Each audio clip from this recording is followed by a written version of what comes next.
It's important to know that you can be that unrelenting champion for change, despite the focus on climate and sustainability becoming more mainstream and organisations taking it upon themselves or being required by policy or their shareholders to focus more on climate impact. There is still a really important role for individuals to create that momentum and to take responsibility. And that's what I've seen in the classroom and on a larger scale in business as well. Welcome to The Green Fix, the climate and sustainability podcast for Australian corporations and their ESG practitioners. We explore the top challenges and opportunities in the industry and how it impacts your business and your work so that you can keep your sanity. We are taking the optimistic approach because being a pessimist is too easy. I am your host, Loretta Gutierrez. And I'm your host, Dan Leverington. And in today's episode, we are in conversation with Alison Bird. Alison is the Program Manager at Climate Salad, a community of Australian climate tech entrepreneurs, scientists, investors, mentors, corporates and government, helping climate tech companies grow by finding talent, building products, getting customers and meeting investors. After a decade as a primary school teacher, teaching hundreds of children across New South Wales and even Tanzania, she has transitioned her career to climate, committed to empowering others through education and specialising in developing creative and engaging ways for people to understand seemingly complex topics, from superannuation and first-time investing to learning how to read. In today's episode, we'll focus on the role of climate tech in solving these complex challenges at speed and how Alison's background in education is helping her engage her many stakeholders via storytelling to build consensus. Alison, welcome. Tell us about your role and why you initially chose to work in climate and sustainability. Thanks, Loretta, and thanks, Dan. Program Manager is a suitably vague title to cover a whole bunch of things. Chiefly for me, it's covered two key themes. One of them is managing our partnerships and sometimes leading business development with our partners. So that includes government, corporate and investors. And then the other part has been about supporting the Climate Salad community through webinars and newsletters. I've also run our Queensland Women in Climate Tech Fellowship program for the last couple of years and most recently led the organisation of our Climate Tech Connect and Awards event. So in classic startup form, I have my finger in every pie possible. In terms of why I chose to work in climate and sustainability, and I include social justice in here, I think it's really been at the heart of everything that I've done in terms of work to date and probably just reflects who I am as a person more generally. I think it's just part of the lens that I put on everything that I do. So as you've mentioned, I was a primary school teacher for 10 years before fumbling around and then making a shift to work for Verve Super, an ethical super fund created by women for women. And then after 4 years there, I jumped over to Climate Salad, where I've been for the past 18 months. And when I was a teacher, the environment, sustainability and social justice were always really key themes for me. We would do lessons outside, or we would visit an aged care facility or a refugee-led organisation. It was important to me that we learn about the world and that what kids and their families do day to day makes a difference, that they have an important place in the world and a responsibility to care for it.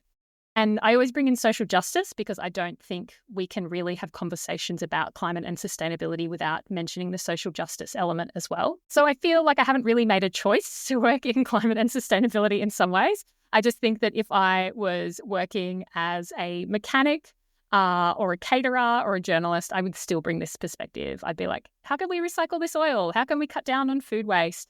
How can I shine a light on these issues? Because I think it's just so intrinsically linked to who I am. I love that, Alison. Do you think that this background in education and particularly that exposure to younger generations has shaped the way that you view sustainability? Yeah, I think so. My experience has always been that if you invite kids to connect with nature, they're in, like they get it. And if you show them something interesting about an endangered species or pollution or whatnot, they immediately want to know what they can do about it, how they can help. And I think that it's vital that children really develop that strong, positive relationship with the natural environment wherever they are. So, that could be exploring the natural elements of their school grounds or local parks or waterways near them. It could be going on bushwalks, exploring rock pools or veggie gardens, or learning about creatures in their immediate neighbourhood or across the world. And, it could be asking questions like, why are the ibises eating out of the bins? And investigating that. It's finding a way for people of all ages, but I think for kids, they have that natural curiosity. And so once they find that way in, there is that natural connection. And I think it's harder to love and protect something if you're not familiar with it and have that strong, deep connection with it. And you can, of course, develop that as an adult, but it's much easier to do as a kid. And, I think about one of my last classes, which was a while ago now because they've all just graduated from high school. But we watched an episode of BTN. I don't know if you're both familiar with BTN. It's Behind the News. It's a news and current affairs program by the ABC that explains news in a kid-friendly way. And we saw something about the varroa mite and the impact that it was having on bees around the world. And at that stage, the varroa mite hadn't come to Australia. That's changed now, unfortunately. But straight away after watching this, some of the kids were like, this is important. What can we do? So, we put a booklet of activities or something together and we sold it and we made a donation to a not-for-profit supporting bees. So, I think my background in teaching shaped the way I view sustainability in a few ways. One being that it's really important for people to find a way in, for them to connect with sustainability in a way that resonates with them. I feel the same way, Dan, in your intro, you mentioned about reading. I feel the same way for kids with reading. They just need to find a way in, find a book, look at Where's Wally or, Guinness Book of Records, whatever it is that resonates with them, you find a way in for them. And my experience is that if there is that engaging, accessible way in, people will generally connect with it. Kids will very easily connect with sustainability issues. It generally has to be experiential in some way, I think. It could be watching BTN or a documentary, or hearing a story about big fish or climbing a mountain or maintaining a garden. But finding that way in that resonates is really important. And I think the same thing is true of adults as well. And then again, once there's that connection with the environment, then people are much more likely to want to protect it. They recognize that experience that they've had and they recognize the impact of unsustainable practices, and they often want to contribute to change and protecting the environment. And the other thing that teaching has shaped my view of sustainability is that policy is important. It's not everything, but I think of it as turning the hose from that wide spray to the more directed setting. And good policy and good associated funding can help to have a more direct impact in both education and sustainability. I love that. Totally agree. We'll definitely get into the policy in a second, but in terms of the lessons that you've learned from the children, it really sounds like the higher the sense of agency, the more engaged they are and therefore the more impact they have. And I wonder what, either through that lens or other lenses, the similarities that you see between the education space and your experience teaching and what you've seen in the climate tech space. That idea that an individual can play a key role, that you can make a difference on some level. And I see that now with individuals in larger organisations as being champions for change. When I was a teacher, there was often someone at the school who was that champion amongst the staff. They had a personal passion for the environment and sustainability, so they organised for a large recycling system or food waste collection to be contributed to the school garden that they'd also created. I see the same thing in business or corporate environments as well. We often see one person in an organisation who is vital for making change in the same way. It could be that they have a personal passion for this and they're using their place in the company to power through some of the challenges of bringing sustainability to the forefront. It could be something like organising a recycling system on their premises or installing solar, ensuring that there are volunteer days with, environmental causes, or forging partnerships with other organisations like Climate Salad, or finding solutions to their supply chain sustainability problems. I definitely see individuals as having a key role, and it can feel it's easy to feel overwhelmed with sustainability issues, but it is important to know that you can be that unrelenting champion for change. Despite the focus on climate and sustainability becoming more mainstream and organisations taking it upon themselves or being required by policy or their shareholders to focus more on climate impact, I do think there is still a really important role for individuals to create that momentum and to take responsibility. And that's what I've seen in the classroom and on a larger scale in business as well. I love that. You mentioned Climate Salad, and I'd love to turn our attention to Climate Salad and the work that you do there. Climate Salad is described as an Australian climate tech network. How do you like describing the organisation? How do you like sharing the work that you do there? Climate Salad is a network of climate tech companies, entrepreneurs and their teams, as well as researchers, mentors, investors, corporate partners, universities, government and supporters. We kind of include the climate curious in there as well. We have a Slack community, we host webinars, we share content and we provide tools. And all of this network is designed to help climate tech companies to grow. And so within that, I know there's a focus with the startups that you're working with to really focus on building technology solutions to climate problems. We're wondering, what are some of the main problems that you see needing to be solved by climate tech? There are lots. But Loretta, I'm sure you would appreciate this, is to look to the data. So for the past 3 years, Climate Salad has published an Australian climate tech industry report, and that's been led by my colleague Olivia Otantam. And in the report published this year, there were a few sectors that were leading within Australia in terms of the companies that are being created. That includes circular economy and data and finance. I think they both had about 21%. And then the next leading sectors were renewables and ag and food. So I definitely encourage you to look at the industry report.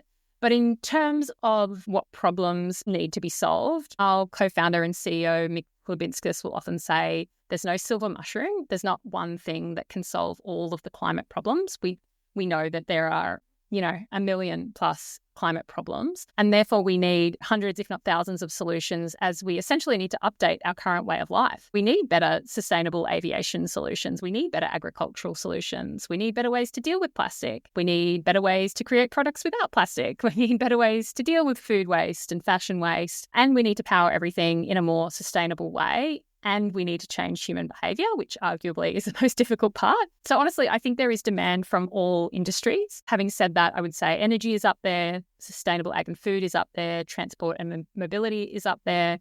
But I do think that demand is just about universal. I would say that I think there is an increase in demand in industries that have strong policy or regulation and those that are adaptable to change as well. One question that arises from this is we've got lots of challenges, lots of problems, and there is not a single solution for all of them. But what makes a startup uniquely positioned to solve climate challenges?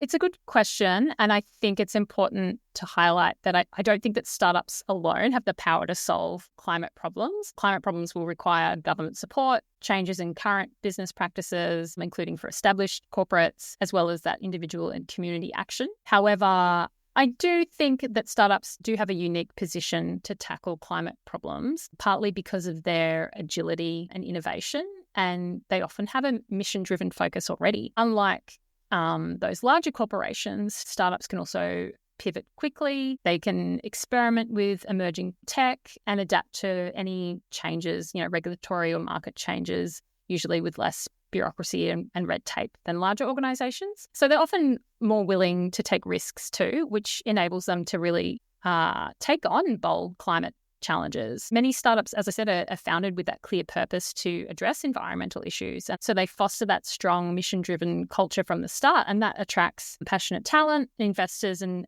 partners along the way. I think that startups can also target niche or underserved markets, or they can tailor their solutions to particular regions or industries, including those that are perhaps most vulnerable to climate impacts. And they can be started by people who have been directly impacted by climate change as well. They're usually on a smaller scale at the start and more likely to take on that collaborative approach as well, and that can allow them to partner effectively. And so I think by combining that speed and innovation and that deeper commitment to sustainability, they can really plug some of the gaps to drive transformative climate solutions. No, I totally agree. In terms of your role at Climate Salad as an ecosystem for these climate tech startups, like what are some of the programs that you've been responsible for?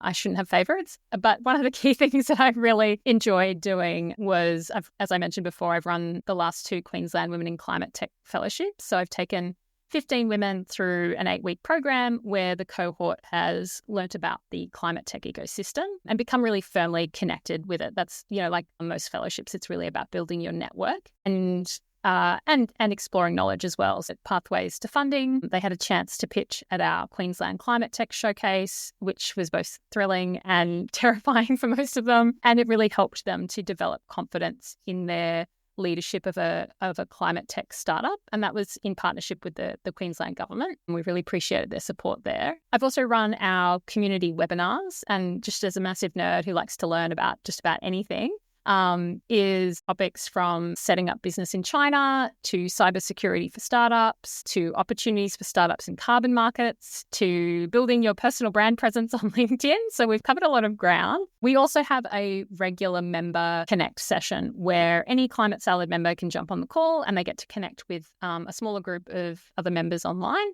And then we hear from a founder or other leader within the Climate Salad community on a particular topic. And then we're able to ask questions or discuss it further, which is a great chance for Climate Salad members to connect. And then the event that I mentioned, the Australian Climate Tech Connection Awards, we brought almost 350 people to Paddington Town Hall in Sydney last week. So yeah, we literally made thousands of connections between founders and investors, and we got to celebrate the industry as a whole. So I've been really grateful and fortunate to have a whole range of activities that I've been able to be involved with Climate Salad. That's amazing. You have been doing such incredible work. We've been looking at Climate Salad from the periphery, seeing all the work and the amazing programs you've been running and the startups that you have been empowering over the last couple of years. It's been very inspirational. There was an announcement made earlier in the year which said that Climate Salad is going to be downsizing after 3 years of operation. So can you tell us a little bit more about what the past few months have been like and what the future holds? I would say the last few months have just been really busy. After 3 years, Climate Salad is transitioning back to its roots as an online community. Goal in creating Climate Salad was really to activate the space, to activate the Australian climate tech industry. I think he should be really proud of how he and all of the Climate Salad team have done that over just 3 years. At the start, I think he had 12 climate tech companies that he knew, and we now have like 725 or something like that.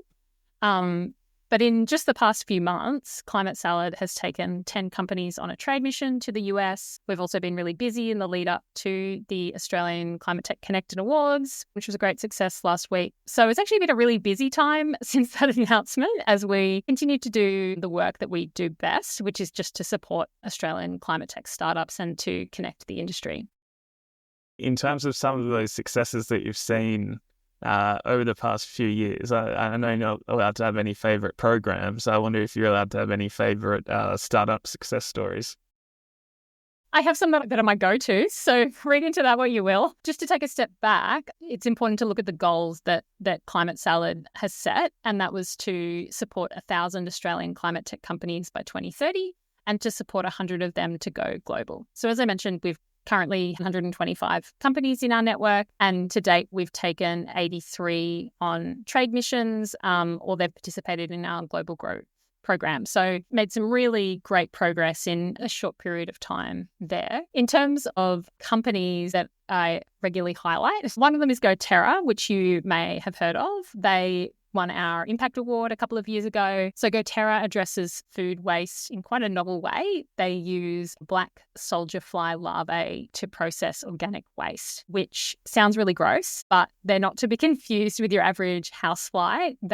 Larvae consume food waste. They convert it into products like protein and fertilizer within a couple of weeks, which can go back into the circular economy. But it reduces landfill waste, produces sustainable resources, and these are already being used across Australia. I think they're already in places like Melbourne Airport and the Hyatt Hotel in Sydney. So that's definitely one that I always get really excited about. Another one that I that I just love is called Rainstick. They won our Newcomer Award last year. I think maybe we even mentioned this another time. They're based in far north Queensland, and I think they have to be one of the only companies in the world that has a chief rainmaker on their staff. They utilise traditional Indigenous knowledge about how lightning hitting the ground can improve crop health. So their solution uses electricity to mimic the natural effects of lightning to grow crops bigger, faster, and more sustainably. I remember the first time that you told us about them, and it is such a mind-blowingly cool business to A, think of the concept, B, figure out how to do it from a technology perspective, and then C, to commercialize it is just incredible. Yeah, I totally agree. That's why I work to support them instead of coming up with these ideas, because my brain just doesn't work that way. Sounds then it's been a really exciting couple of years in the Australian climate tech ecosystem. What do you see as the state of the industry from when you started a couple of years ago to today, and what can startups and climate tech companies expect when they come into the market? When Mick started Climate Salad just over 3 years ago, there were 12 companies that he knew. We now have 725 and I think over 1,200, maybe more members in our network as well. So there are members, partners, supporters who are there to be champions. Those champions for change that I mentioned, they're there to support these climate tech startups. Lots of the people in our network are people from major companies who are seeking solutions. In the past 18 months that I've been with Climate Salad, I think the main difference, other than the proliferation of companies, has just been the shift in the market. It is hard to start a business at the moment. It's hard to start a business at any moment. But in this economic climate, it's hard to create a startup and get funding. And I think it's even harder now than it was, say, 18 months ago to raise capital. There have been some really stunning exceptions to that recently. Allegro Energy raised maybe 17.5 mil in their Series A quite recently. Thodic raised 6 million not too long ago, and a few others like that.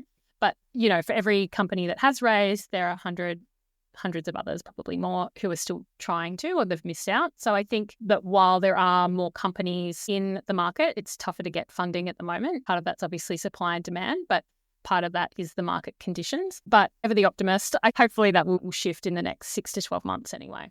You're on the right podcast to have that optimistic energy, that's for sure. Looking further than 6 to 12 months, like how do you see the climate tech space evolving and growing over the next 5 to 10 years? Without opening the can of worms too much, it's obviously an interesting time politically. I do think that the industry will continue to grow. More importantly, it's key to highlight that it's already maturing. There are now more companies that have progressed to, say, traction and scale stage. They've got that product market fit and they're growing, and they're even becoming a market leader. And as the sector matures, I think we're just going to expect a stronger emphasis on scalability. We'll see that emphasis on operational efficiency and more integration into traditional industries. What we've seen as well, and what we'll continue to see, is that climate tech isn't just about creating innovation. It's about proving those business models. It's about measuring impact and, of course, achieving financial sustainability as well to ensure that these businesses continue. As it matures, there's going to be more competition as larger players and corporates enter the space as well. And this is going to make it critical for startups to differentiate themselves through, I was mentioning before about agility and those kind of niche solutions. But we'll see hopefully more collaboration between startups, corporate and government playing those key roles to help to drive the industry forward, to help it to integrate and help it to grow and mature further. I love that outlook, Alison. And one thing that we've focused a lot on in this podcast is optimism and how we bring hope and optimism to the climate space. Based on what you've seen locally here in Australia and globally, I'd love to hear if you've learned anything from overseas.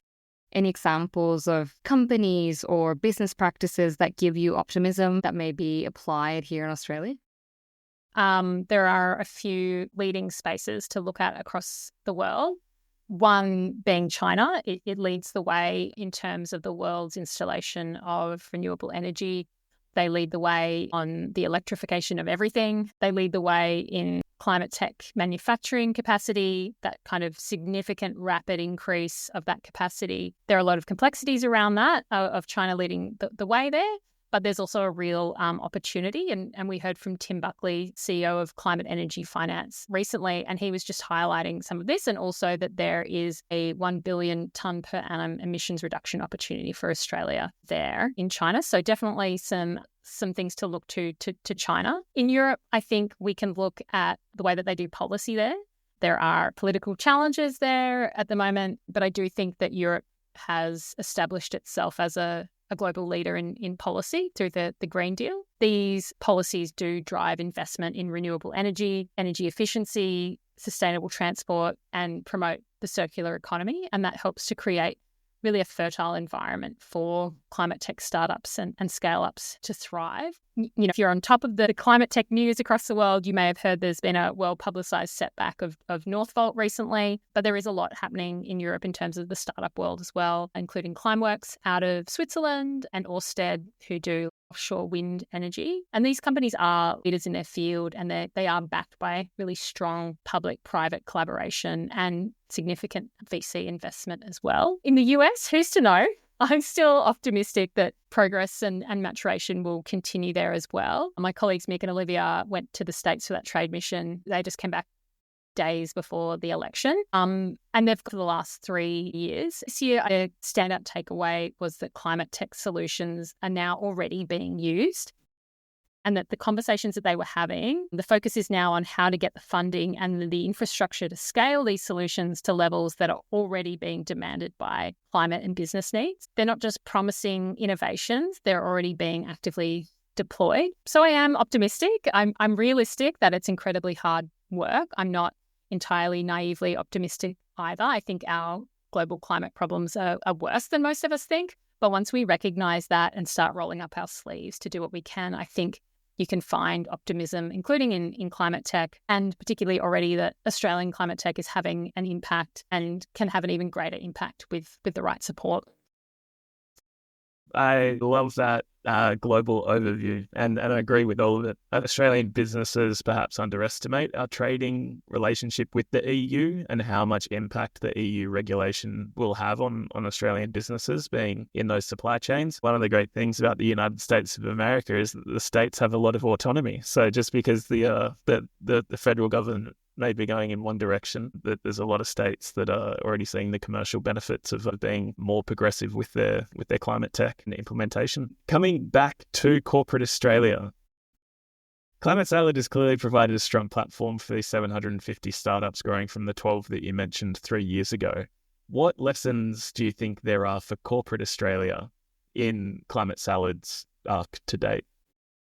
There are a couple of key lessons for corporate Australia, one of them being the importance of connection and collaboration, which are perhaps not words you would typically associate with corporates. Tackling climate challenges, it requires partnerships between countries, but it also requires partnerships between corporates, investors, startups, government to share resources and scale solutions. I think that corporate Australia has really a significant opportunity to support climate tech startups in their industries and to help drive innovation and to address sustainability challenges more effectively. By partnering with startups and investing in their solutions through that kind of collaboration, corporates can, of course, improve their sustainability outcomes. They can reduce emissions and build better, more resilient, sustainable supply chains. And so it's not just about words, it's really about putting your money where your mouth is, and supporting climate tech can help them to meet their ESG goals, but also ensures Australia and these corporates remain competitive in what is a global shift towards sustainability. Speaking of corporate Australia, we are now in the era of mandatory climate disclosures here, having started on the 1st of Jan. What are the expected impacts on climate tech as a result of climate reporting? The impacts will include a few things. The first one being an increase in demand for climate tech solutions, whether that's tech to measure, manage and report emissions, or those focused on supply chain decarbonisation. There's opportunities for startups in those niche markets that will need tailored solutions. That creates opportunities for startups to deliver and develop sector-specific technologies. Another impact will be, hopefully, an increase in funding for climate tech solutions as well, whether that's from strategic partnerships with corporates, financial institutions or government bodies to help them meet those compliance obligations and sustainability goals, or whether that's through direct investment. It'll probably add to complexity. Startups need to be savvy about their own reporting. They may not be at that size in which to report currently, but they'll need to be savvy as they scale, and they'll need to be savvy as they look to work internationally, as they'll need to navigate differences between Australian standards and if other regions have standards as well. So I'm really interested to see how the reporting is actually enforced as well. I think that those will be some of the key impacts for climate tech startups. We've really enjoyed our conversation today so much. Before you go, let's end on a high note. So we're going to ask you the final two questions that we ask all of our guests. First one is, if we gave you today a magic wand that allowed you to fix one problem in sustainability, what would you do with it? This is a really tough question. I think I'm too pragmatic. I can't think of this inspirational thing.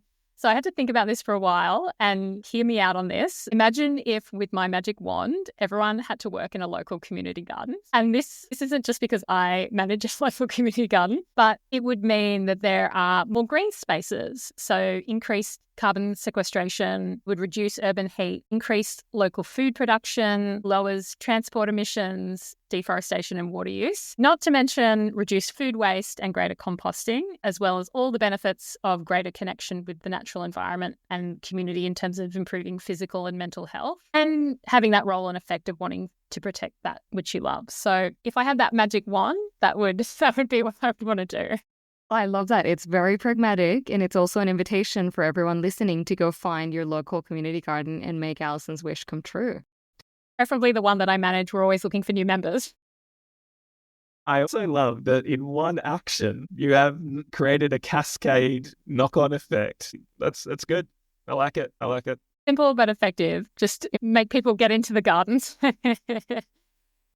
I love that. And final question of the day, Alison. Is there one piece of positive climate news that you have heard recently that you'd like to share with us? Maybe this is cheating. We had the event last week, which included our awards. So we received a record number of nominations with a really diverse range of people from different backgrounds and sectors and hardware, software, deep tech. And it was really hard to get to 8 really incredible winners. When you work in this space and you're interacting with incredible founders and supporters, it can't help but make you see the positive climate news that's out there. So we had, 8 really incredible winners across our 8 awards. The Impact Award was won by MGA Thermal. Our Mentor of the Year was Claire Bull. Our Investor of the Year was Ben Lindsay. Our Women in Climate Tech Award went to Dr. Karen Joyce of Geo Nadia. Our Community Champion was Yuri Suzuki. Our Newcomer Award went to Ivy Go. Global Growth Program went to SOAR, SORR. And the Eureka Award went to Novalith. So I invite you to investigate all of those wonderful champions of climate more deeply. Not just one, but many good news there. Yeah, exactly. Well, Alison, we're so thrilled that you've been able to join us today. The amount of experience that you have across so many different stakeholders is really quite inspiring, because it shows just what level of achievement we can see when collaboration is actually put front and center, and not as a value on a wall somewhere in an office. Thank you very much for joining us. Thank you for all the work that you've done with Climate Salad. We're very excited to catch up with you again soon.